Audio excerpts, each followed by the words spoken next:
It's time for some get back for the San Antonio Spurs.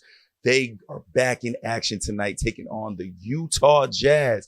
Remember last time they played the Utah Jazz, they lost by just 1 point after a 37-point third quarter, trying to come back. They weren't able to get it done, but tonight they have a chance to right those wrongs and get it done against the Utah Jazz. What's good, Spurs Digest family? I'm Bryan Colbert here with another Spurs Digest pregame show.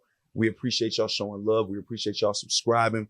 We are on our way to 3K now, and we can't do that without you guys. So make sure you hit that subscribe button. Make sure you hit that doorbell so you get notified every single time we post. You know, we're giving y'all daily content, and we love doing this, man. And you know what? Ain't nothing better than a game day for the Spurs. So let's get right into it. But we have to start because unlike the last game against Utah Jazz, we are missing even more people. The Spurs have been kind of struggling with the injury bug. So let's start off by looking at their most recent injury report for tonight. This came out yesterday. As you see, Devin Vassell is out. Chris Paul and Zach Collins are still day-to-day, but Victor Wembanyama will miss this game as well. We saw he missed last game. However, the Spurs looked really, really good without their star player, and that's not easy to do, right? You're not just missing your star. They were missing a ton of people. It was a whole different look for the Spurs, and even Zach Collins stepped up as a starter and played very well, but Charles Bassey, he was who I was really, really excited about. Seeing what Charles Bassey was able to do for this offense and for this team made me so happy because I don't know if you guys remember us talking about it in the preseason. He was one of my guys that I was most excited to see come off the injury that I thought would be most important for this team because he brings something different.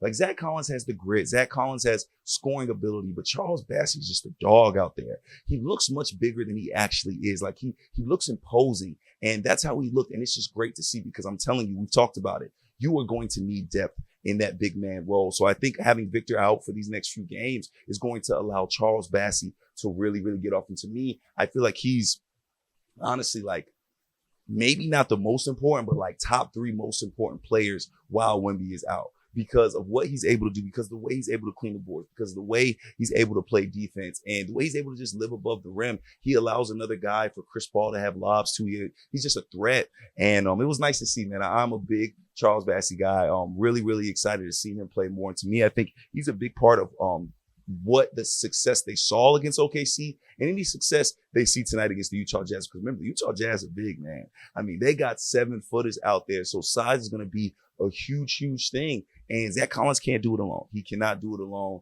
He's a solid backup.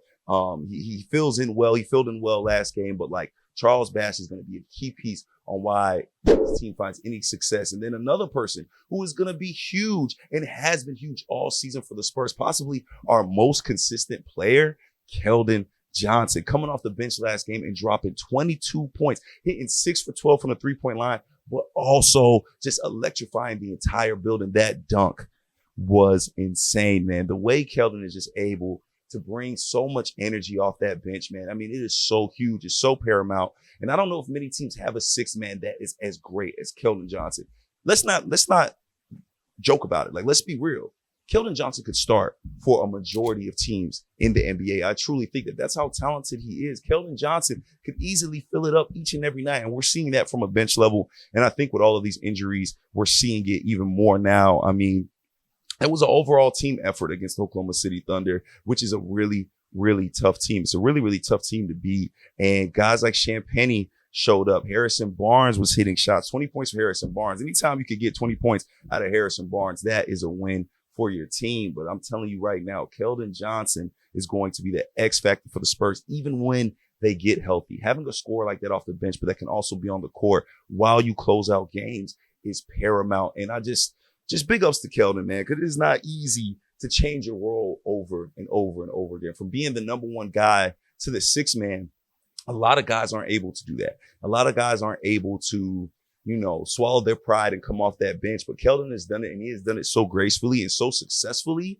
that we're really looking at him and being like, oh my gosh, like if the Spurs start winning more games, this could be a 6th man of the year candidate right there. Like this is a guy that looks really, really good. Even the 12.5, like, I don't feel like that's really telling the story of what Keldon's done these last month, like what he's really done as he's gotten comfortable in this role. Now as the other guys have kind of figured out how to play. I mean, Keldon makes it so you don't really need scoring off the bench from anybody else. Like, Keldon brings you so much scoring off the bench that you could really just lean on him and your starters. And to me, that is so, so paramount. And, he's a guy, again, that is getting a lot of reps and a lot of looks on a team that is struggling with depth and just struggling with injuries.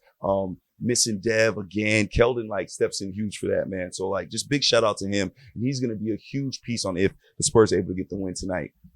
And then Stephon Castle, another kid that is really benefiting from extra minutes. I don't think we see Castle lose this starting role, right? I think we talked about that a little earlier. I think he's pretty set in stone in that. It's because of the way he plays. He's so aggressive. He's not scared of the moment. He knows how to move the ball. I mean, he looked like a rookie sometimes against OKC because with those 7 turnovers, it was a little rough. But he also had 8 assists. He was getting to the line. He didn't shoot very efficiently. Honestly, one of his more lackluster shooting nights, but he still looked the part and still looked good. And he is going to be a huge piece of why this team finds success while they try to get healthy. You want to lean on guys like this. This is your number 4 pick. This is your number 4 pick, and Wemby's not out there. Lean on this guy. Continue to shoot. I love that he shot 13 shots. I want to see him shoot more. I don't mind if he shoots more shots than anybody else on this team while Wemby and Dev are out, honestly, because that is what we're going to have to get from him in the future years. You know what I mean? Castle is going to be a guy that's going to be asked to do a lot of things. And with all these injuries and with all the things going,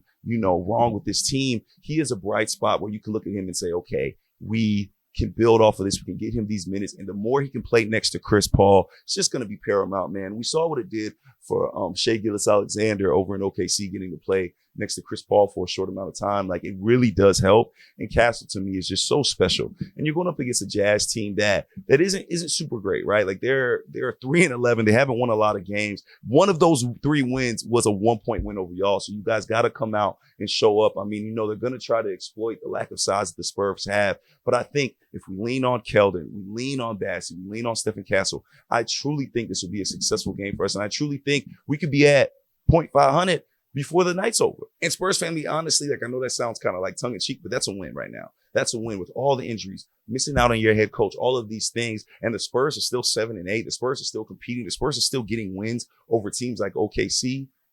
There's reason to be optimistic, Spurs family. We're not telling y'all this team's going to win a championship. I'm certainly not trying to tell you that. But however, I'm trying to point out those things where when you see a good team building, when you see a good team starting to grow and blossom, you're like, okay, I can see all these things. Because again, remember, they are missing Jeremy Sochan, who we all know now is a huge piece for this team. They're playing without Wemby. Guys are hurt, guys are banged up, but it's okay because you're seeing a team that has actual depth that we weren't sure that this team really had, right? We weren't really sure what these roles would look like, but these guys are looking good in their roles. And I'm excited about tonight's game, again, because every time Wemby's not on the court, it allows these other young guys to really show what they can do, develop, and gain confidence. And I think that's what this game is going to do. It's going to be a confidence booster, just like that OKC win was a confidence booster for these guys that we mentioned.